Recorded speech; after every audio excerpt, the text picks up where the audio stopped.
Estamos de volta com o Semana em 3x4 aqui na sua BSTV. Hoje é um programa especial recebendo os candidatos à Prefeitura Municipal de Peruíbe. O nosso convidado do momento é o Cabo Anderson Proerd. Tudo bem, Cabo? Boa noite. Eu vou pedir para o senhor segurar o microfone só para poder conversar com a gente. Tudo bem com o senhor? Tudo bem, graças a Deus. Uma boa noite a vocês, a todos aqueles que nos assistem. É um prazer recebê-lo aqui no Semana em 3x4. A gente vai começar aqui a nossa rodada de perguntas. Temos 28 minutos de entrevista, como foi definido, dos quais 25 minutos é de conversa e 3 minutos para o senhor falar à vontade com o público. A minha primeira pergunta é justamente sobre a posição política do senhor, certo? Eu percebo aqui que o senhor veio com a camisa do Brasil que queremos, só depende de nós. É uma camisa que foi muito conhecida, foi por conta da eleição do presidente Jair Bolsonaro, que não era afiliado ao Patriota. O Patriota usa o mesmo slogan de campanha do presidente, apesar de, na época, o candidato à presidência ter sido Cabo Daciolo, também Cabo. E a minha pergunta é justamente nesse nicho. O Cabo Daciolo é um representante do evangélico, um representante religioso. O senhor, tanto o senhor quanto ele, são representantes militares, ou o presidente Jair Bolsonaro, que o senhor aqui também está exaltando com as suas vestimentas. Política, religião e militarismo, como que congruem, como que convergem nesse sentido? É muito boa pergunta. E eu vou até um pouco mais além. Além de ser militar, eu também sou cristão, sou presbítero da Igreja Assembleia de Deus há 20 anos. Então, nós falamos que nós temos muitos P's, né? Preto, pobre, policial, político, pastor, né? Então são bastantes P's aí que nós temos, e nós temos que saber que nós temos que fazer diferenças, né? Nós temos que saber separar tudo isso, e graças a Deus eu agora pleiteando um caminho político, uma vida política pública, né? Mesmo já sendo uma pessoa pública, por ser um militar, por estar também sendo público através da minha igreja, que eu também faço parte, mas eu separo bem esses segmentos, a profissão, a religiosidade, porque nós temos valores, né? Valores morais, valores éticos, valores patriotas, valores civis. Isso daí você não encontra em nenhuma religião, né? Você não encontra em nenhuma profissão. Isso aí é da pessoa, é do ser humano. Então, se nós soubermos fazer essa diferença, né, nós não fazemos acepção de pessoas, né? Nós temos que saber que nós vamos governar para todos, né? Nós temos, né, como o presidente fala, e eu também falo, o Brasil é laico, nós respeitamos, cumprimos as leis, mas eu sou cristão e sou evangélico, mas respeito a todos, porque eu tenho uma tia de 86 anos que é mãe de santo, né? E eu amo ela, abraço ela, beijo ela, é minha tia. Como que eu, sendo presbítero de uma igreja evangélica cristão, vou se afastar ou não vou querer contato com a minha tia? É meu sangue, é uma pessoa que eu amo, e assim como todas as outras pessoas também, nós somos seres humanos, a nossa causa é maior, está acima de política, acima de religião, acima de segmento, acima de qualquer crença, né? Nós temos que fazer o melhor para o nosso próximo. Perfeito. Jonatas Versolato aqui conosco, Jonatas Itaís de Jesus. A pergunta é sua, Jonatas. Primeiramente, boa noite. Boa noite. Anderson. A minha primeira pergunta é sobre o ano letivo de 2021. Como em meio a uma pandemia, o município deve se comportar a proteger alunos e professores e, consequentemente, também não prejudicar o sistema de saúde da cidade? Jonathan, né? Isso. Jonathan, eu até respondi essa pergunta em um outro evento. E por quê? Porque meus filhos sempre estudaram em escolas públicas. Meu filho mais velho também já acabou o ensino médio dele, já fez a prova para a Polícia Militar, quis ser policial militar, seguir a carreira militar assim como eu. Hoje é um militar já trabalhando aí, atuando, né, na carreira militar. E meu outro filho estuda num colégio público, né? E eu recebi uma ligação do colégio perguntando se eu concordaria que as escolas retornassem às suas atividades. E eu fui bem claro porque eu não fico em cima do muro, eu me posiciono. Né? Tem pessoas que gostam de ficar em cima do muro, mas eu não, eu tenho o meu posicionamento. Gosto ou não gosto, mas é a minha posição, nós temos que ter essa posição. E eu falei que eu era a favor desde que fosse com todos os critérios de segurança. Uso de álcool gel, máscaras, o local ter os devidos cuidados ali com relação à separação dos alunos, a distância entre os alunos, e eu falei que eu concordaria se os professores também assim entendessem, se os diretores, porque eu creio que aqueles que estão na saúde, né, ou melhor dizendo,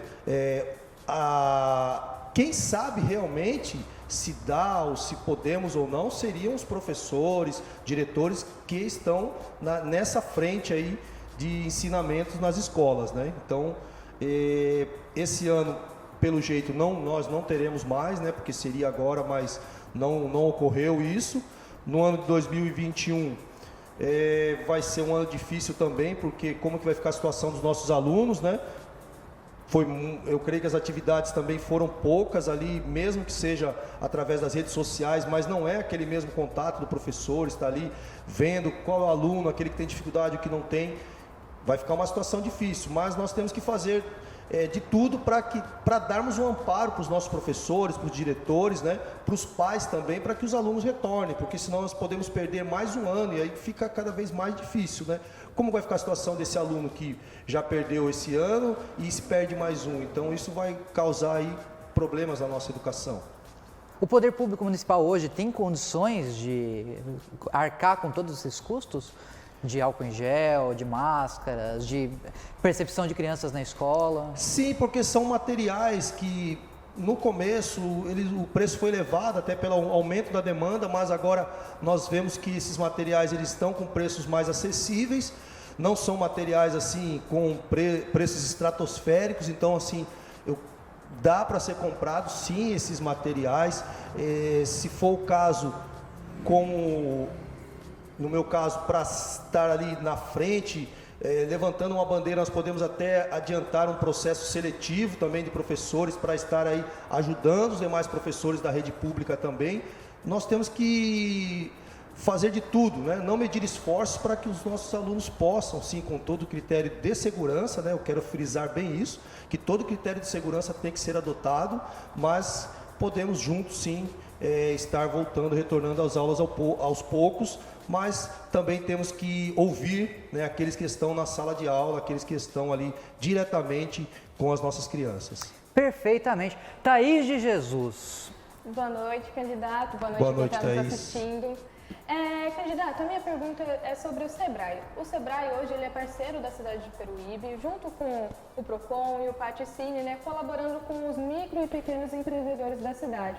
Como manter esse ritmo, não perder essa parceria no seu mandato, caso seja eleito? Sim, o Sebrae e o Senac também, né, são órgãos de suma importância, ainda mais para o microempreendedor, para aqueles, né, o microempreendedor ou até mesmo para os empresários. E nós temos que essas parcerias não podem ser perdidas. Então, assim, todas as parcerias que já existem, nós vamos continuar com essas parcerias, ainda mais que são órgãos públicos, né? Ou no caso, órgãos que fazem parcerias públicas, e nós podemos sim estar aí aumentando até mesmo aí essas parcerias para que o nosso comerciante, os empreendedores, os microempresários, né, e também os nossos jovens também eles sejam capacitados para o mercado de trabalho, né? Então essas parcerias nós estaremos dando continuidade com toda certeza. Legal. Continuando nessa pegada de falar sobre as políticas, sobre geração de emprego e renda, eu queria falar com o senhor sobre economia solidária. É um projeto que se espalha aí por todo o Brasil, né? Fazendo com que pequenos agricultores possam plantar, sua colheita possa ser mandada para as mesas, para as merendas escolares, né? Como que o município de Peruíbe pode fomentar o pequeno cultivo, os pequenos agricultores, os projetos para os pequenos agricultores aqui da região? No meu plano de governo, nós temos dentro do nosso plano ali um carinho especial com o nosso agricultor da zona rural. Tanto é que nós temos ali um compromisso de firmar uma parceria com eles, incentivar com que a economia, não a economia do lar, mas assim a economia agrícola, né, rural, ela ela tem uma fomentação, porque hoje eu andei na zona rural e eu estou vendo e as pessoas conversam com a gente e acabou. Então isso não se tem mais. Então na minha gestão é um compromisso meu de fazer com que esse agricultor ele volte sim a plantar, a ter ali o seu sustento e possa também vender isso. Nós podemos fazer parcerias com eles na questão até mesmo da alimentação escolar. Então a alimentação escolar ela tem alguns requisitos que nós temos que ter alimentos, né, que sejam legumes, vegetais, verduras, e nós temos sim que incentivar que essa mercadoria, né, que esses alimentos sejam cultivados no nosso município e também sejam aproveitados nas nossas escolas, até mesmo através disso podemos estar ajudando, né, os agricultores rurais e eles também fazendo, né, o melhor também pela alimentação das escolas, não somente escolas, mas também dos hospitais, né, e no caso não temos hospital, né, mas do nosso UPA ou até mesmo do AME na questão da alimentação. Então vamos falar de hospital, né? Como que o senhor pretende fazer para que o hospital municipal saia do papel? Infelizmente a atual gestão e os demais gestores, eles não conseguiram finalizar a obra do hospital, porque essa obra é uma obra que vai ficar caríssima e não há interesse mais nos governantes no governo estadual, porque nós já temos um regional em Itanhaém, né? O regional de Itanhaém ele atende toda a região. Nós temos um regional na cidade de Registro, também atendendo a região do Vale do Ribeira, e mais um regional também em Pariquaraçu. Então hoje, ainda que tenha se gastado aí milhões, né, na construção do nosso hospital, e ainda há uma previsão de verba aí que já, segundo, foi liberado, mas nós não sabemos se essa verba virá por conta até mesmo da pandemia, mas ficou inviável que nós tenhamos um hospital através do órgão público estadual. Então não há interesse. Com relação ao órgão público municipal, para se terminar esse hospital com todos os equipamentos que esse hospital aí possa estar funcionando plenamente, são mais ou menos 80 milhões. Gasta-se mais de 10 milhões para se manter esse hospital. A prefeitura não arrecada isso, não irá arrecadar, não tem como manter esse hospital. Então, ainda que não seja o melhor caminho, mas a iniciativa público-privada seria a melhor opção no momento para nós termos um hospital na nossa cidade, para nós podermos dar uma saúde digna para o nosso município. Porque é vergonhoso uma cidade com 70 mil habitantes, uma cidade com um número muito alto de idosos, uma cidade que há mais de 8 anos não se nasce uma criança, uma cidade onde não se tem um banco de sangue, não se tem uma sala de pequenas cirurgias, não se tem uma maternidade. Então, é vergonhoso para nós isso. Então, é algo que nos causa até uma tristeza e um constrangimento. Então, a parceria público-privada, ainda que não seja o melhor caminho, mas sim é o caminho que nós, né, já estamos adotando, estamos em conversa, em parceria, buscando essa parceria com uma grande empresa da região, para que ela possa sim estar fazendo uma parceria público-privada, atendendo uma parte na ala pública e uma parte também na ala privada, para que a gente possa sim ter um hospital na nossa cidade. Perfeito, respondido. Jonatas Versolato, a pergunta é sua. A minha próxima pergunta é relacionada à lei do silêncio, né? Tendo em vista um lugar como Pontuí, onde alguns jovens, no final de semana, se reúnem e acabam fazendo uso de drogas lícitas e ilícitas, juntamente com alguns carros que fazem um enorme barulho na cidade. Cabe ao município tomar providências? E mais uma coisa, como a gente trazer o jovem para fazer algo mais qualificado, mais interessante? Sim, Jonathan, inclusive no nosso plano de governo, nós já temos como proposta que o nosso centro de convenções, que está em total abandono, seja um ponto de referência para os nossos jovens, que ali o nosso centro de convenções ele possa ser também um centro cultural para os nossos jovens, onde ali nós possamos ter aulas de dança, artes, nós possamos ter ali cinema, teatro, tudo aquilo que o jovem ele gosta. Então, se o jovem hoje, a única opção que ele tem é o pancadão, né, é poder estar ali ainda que haja drogas, ainda que hajam coisas ilícitas, mas nós não damos uma opção para os nossos jovens. Então, como que nós podemos cobrar dos nossos jovens que eles nos obedeçam ou que eles não frequentem um pancadão quando você não dá uma opção de lazer para ele? Então, nosso compromisso, fazemos do nosso centro de convenções um centro cultural para que os nossos jovens possam estar ali tendo um lugar para poder se divertir, e aí sim nós possamos aí estar ali reprimindo esses pancadões, como você bem disse, né, que tem a questão do uso de drogas, a questão do uso de bebidas alcoólicas, menores ali frequentando, e acontecem tragédias, infelizmente, porque mistura tudo isso, não vai dar coisa boa, né? E nós também vamos cobrar também dos pais. Como? Né? Porque muitos jovens que estão ali, os pais às vezes nem sabem, ou às vezes os pais sabem e permitem, e o pai tem a responsabilidade também. Então nós também vamos, né, com a nossa guarda equipada, treinada, capacitada, fazermos parcerias, forças-tarefa com outros órgãos públicos, como a Polícia Militar, a Polícia Civil, Promotoria e também Conselho Tutelar, para estarmos fiscalizando esses bailes e ali fazermos, né, tomarmos as medidas cabíveis, tanto com os responsáveis quanto também com os menores. Eu achei interessante que o senhor comentou sobre o centro de convenções. O centro de convenções, ele está interditado por questões da estrutura do prédio, né? Como fazer para reestruturar o centro de convenções sem isso fazer com que gere uma verba muito grande, né, um prejuízo muito grande para o município? Nós faremos um estudo de viabilidade. Eu entendo, como você falou, que ele tem essa questão de estar interditado, mas eu creio que se ele estivesse totalmente interditado, nós não estaríamos ali funcionando a UAP, que é a Universidade Aberta do Brasil, e alguns departamentos públicos também.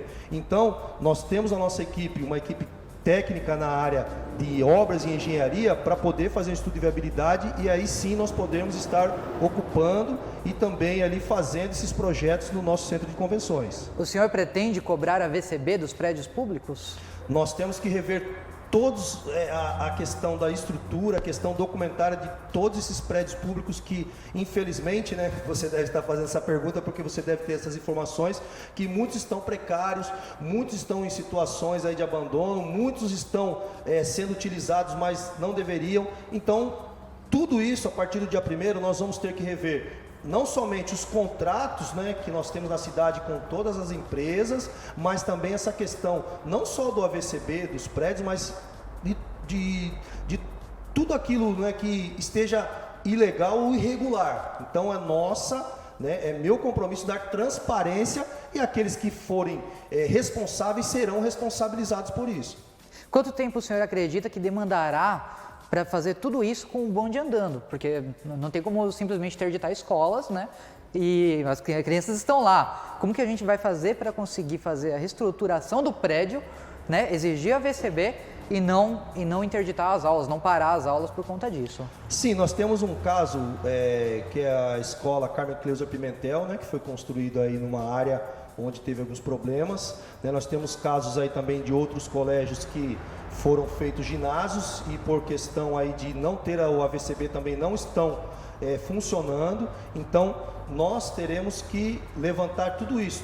Tempo para mim falar para você como que nós faremos isso, eu não vou conseguir dar essa resposta agora, mas o mais breve, o mais rápido possível, para que os alunos não sejam prejudicados e também as outras secretarias, nós vamos fazer de tudo, sem medir esforço, para que isso seja o mais rápido possível.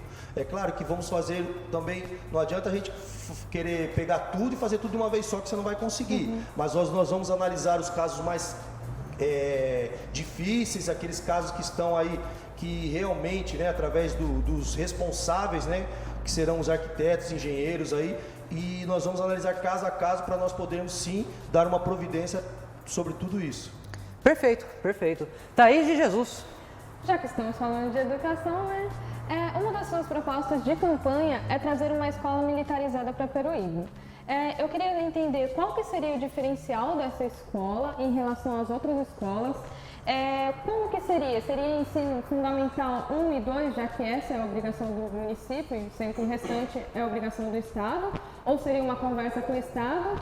E também queria saber como seriam selecionados os alunos para participarem dessa escola, porque tem mais de 40 escolas públicas em Peruíbe. Então, uma só sendo militarizada, eu acredito que a demanda vai ser alta, né? Quem vai querer vaga vai ser alta. Então, como serão selecionados esses alunos? Sim, esse é um projeto do governo federal, né, que é a implementação das escolas públicos cívico-militares, né, não só no estado de São Paulo, mas em todo o Brasil.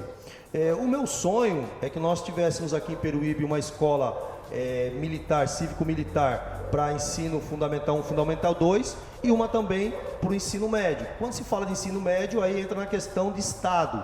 Então, nós teremos que aí ter conversas com o governo do estado para que essa escola ela venha ser também uma escola cívico-militar. Na questão da fundamental 1, fundamental 2, por aí sim, caber ao prefeito, né, ao gestor público municipal, ficaria mais fácil. Quais os critérios que nós vamos adotar? Nesse caso, a escola cívico-militar, ela pode ser qualquer uma das nossas escolas. Nós podemos pegar uma escola da região periférica da cidade, nós podemos pegar uma escola mais próxima do centro.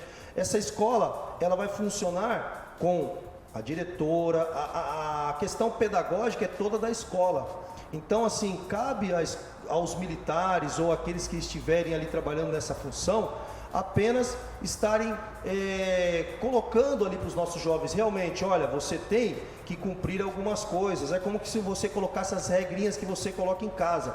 Então, quando se fala em escola cívico-militar, não se muda conteúdo pedagógico nenhum, né? Apenas a gestão, né, daquela escola na questão de dar ao nosso jovem realmente uma disciplina militar, né? Então, o militar, quando ele faz, né, no meu caso que eu sou um militar, eu fiz um colégio militar, quando você tem meu filho fez um colégio militar, nós temos militares que fazem, a disciplina militar ela é diferente, né? Olha, você tem que andar com o cabelo cortado, você tem que usar seu uniforme, você vai cantar o seu hino nacional, você vai fazer ali, você colocado regras para essas crianças que hoje nós não temos isso, né? Infelizmente não podemos falar nenhum padrão, mas por uma questão aí de viés aí, né, ideológicos aí e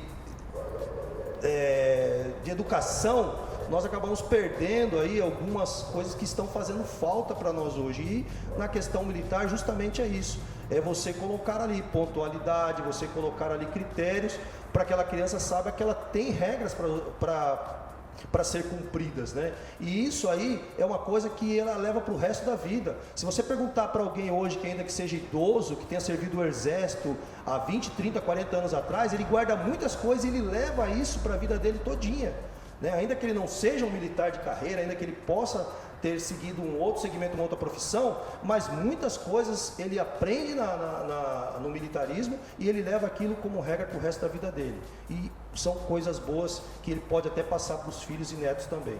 E quais os critérios para a matrícula das crianças? Nós não temos assim um critério, né? Às vezes as pessoas perguntam assim, olha, você tem que ser filho de militar ou será porque o pai tem um poder aquisitivo maior? Não. Nossas escolas, se nós pegarmos uma escola hoje, nós vamos conversar com a questão da Secretaria de Educação, né? E podemos escolher uma escola, pode ser uma escola que, para nós militares, o ideal é que seja uma escola que ela tenha alguns problemas característicos já, porque mesmo nós estamos aqui numa região grande, né? A nossa região aqui de Peruíbe, então nós temos escolas espalhadas em todos os bairros, e nós temos algumas escolas que por questões, não digo financeira, mas assim, que dão mais problemas do que as outras, né? Nós temos algumas escolas que já são aquelas escolas tranquilas, aquelas escolas que os alunos eles se desempenham melhor, eles têm um trabalho mais bem feito, mas temos escolas que infelizmente precisaria ali sim estar colocando algumas regras, alguns limites, e estaria ajudando esses jovens também. Então, meu também desejo é que seja uma região periférica, para nós podermos estar ajudando esses jovens aí. O tempo está estourando, então vou fazer minha última pergunta mesclada. Sobre transporte público.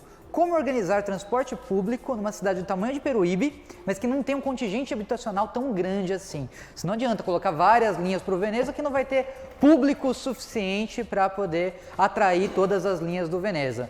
Como organizar isso e também organizar a questão das zonas rurais, que você não pode asfaltar ou pavimentar uma via por conta da licença ambiental. Como organizar isso e ajudar a população. Já aproveitar e emendar, porque o nosso tempo estourou, com a última pergunta também. Por que Peruíbe? Vamos responder essa primeira aí, que é muita informação, né? Legal isso aí, muito bom. Ontem participamos de um debate e dos meus questionamentos com relação ao transporte de Peruíbe, eu falei justamente isso, porque foi promessa de campanha da administração atual para que tivesse na cidade que iria ser feito um transporte de qualidade digna. Mas infelizmente por questões aí de politicagem isso não foi cumprido. Então hoje nós não temos ônibus na cidade, nós não temos pontos de ônibus e quem sofre com isso é a nossa sociedade, são aqueles mais carentes. Então só quem andou de ônibus sabe o que é você ficar no ponto de ônibus ali esperando 2, 3 horas para poder pegar um ônibus e às vezes quando o ônibus chega não tem nem lugar para sentar, o ônibus em péssima qualidade, colocando até mesmo às vezes em risco a vida dos passageiros. Mas se você infelizmente nunca pegou um ônibus na vida, né? Nunca soube o que é andar dentro de um ônibus lotado ali, apertado, você não está nem aí para isso. Então, nós temos esse compromisso, nós temos que ter um compromisso. A sociedade, o munícipe, ele não pode ser como se quando você não cumpre o seu compromisso, que é com o munícipe na questão do transporte, que são coisas básicas, como você não tivesse responsabilidade com ele. Então você vê uma cidade que está sendo asfaltada de ponta a ponta e você não tem um ônibus para andar nessa cidade, então alguma coisa está errado. Eu preferia que a cidade estivesse sem esses asfaltos que estão aí, mas que a cada 10, 15, 20 minutos, ou no máximo meia hora, tivesse um ônibus. Então assim, hoje nós temos que priorizar os ônibus para os nossos munícipes. Não temos ônibus de qualidade. O mínimo que nós deveríamos ter, o mínimo que o nosso munícipe ele merece, seria um ônibus com ar-condicionado, um ônibus com um sinal de Wi-Fi, com uma televisão, como outros municípios têm. E isso não é uma coisa que é impossível de ser feita. Então isso é prioridade, buscarmos essa parceria para fazermos isso, né? Então, últimos segundos, por que Peruíbe? Por que Peruíbe? Porque Peruíbe é uma cidade linda, né? Peruíbe é uma cidade maravilhosa. Peruíbe, ela é reconhecida pelas suas belezas naturais, mas infelizmente só fica nisso, né? É uma cidade que teria tudo para se desenvolver, teria tudo para ser aí reconhecida não somente pelas suas belezas naturais, mas por ser uma cidade digna, para dar um atendimento digno, né, para os nossos turistas. E nós não temos nada, não temos pontos turísticos, tudo está em total estado de abandono, não temos um mirante na nossa cidade. E assim, estamos há muitas e muitas gestões, infelizmente, num declínio total, né? A cidade, como eu falei, está andando para trás, essa é a realidade, andando para trás. E do jeito que está, nós não aguentamos mais 4 anos. Perfeito. Esse foi o Cabo Anderson Proerd. Esse foi o Semana em 3x4 de hoje. Gostaria de agradecer os convidados, o Cabo Anderson, o Barros, que hoje estiveram aqui com a gente. E amanhã a gente volta às 7 da noite também, com a participação do atual prefeito Luiz Maurício e do candidato também Caio Lima. Muito obrigado pela sua atenção, pelo carinho da sua audiência e voltamos amanhã com o Semana em 3x4 especial de eleições 2020.